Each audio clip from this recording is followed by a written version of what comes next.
लेकिन यहाँ गौर करने की ये बात है कि चाहे कोई भी कर्म हो, चित्रगुप्त हिसाब आपका जरूर रखेगा। आज हम जानेंगे कर्मों के सिद्धांत के बारे में। सनातन धर्म में कर्मों को 3 भागों में बांटा गया है। पहला है संचित, वो कर्म है जो आप अपने पिछले जन्मों से कलेक्ट करते हुए लाए हैं, अच्छे और बुरे दोनों।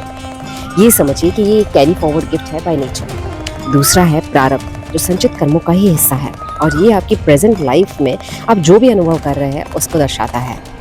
और फिर आते हैं क्रियामान कर्म, वो कर्म जो हम अभी कर रहे हैं जिनका फल हमें भविष्य में जरूर मिलेगा। ये समझिए कि आप अपनी किताब खुद लिख रहे हैं, इसीलिए हमें बताया जाता है कि हमें पाप से बचना चाहिए। पर असल में पाप है क्या?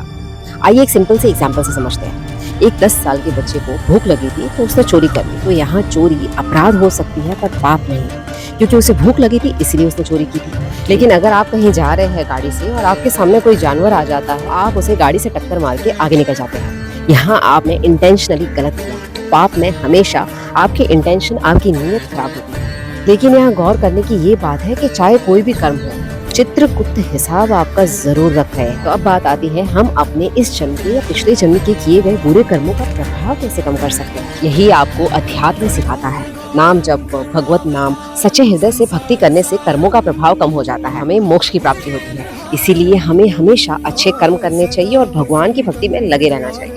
हर हर महादेव।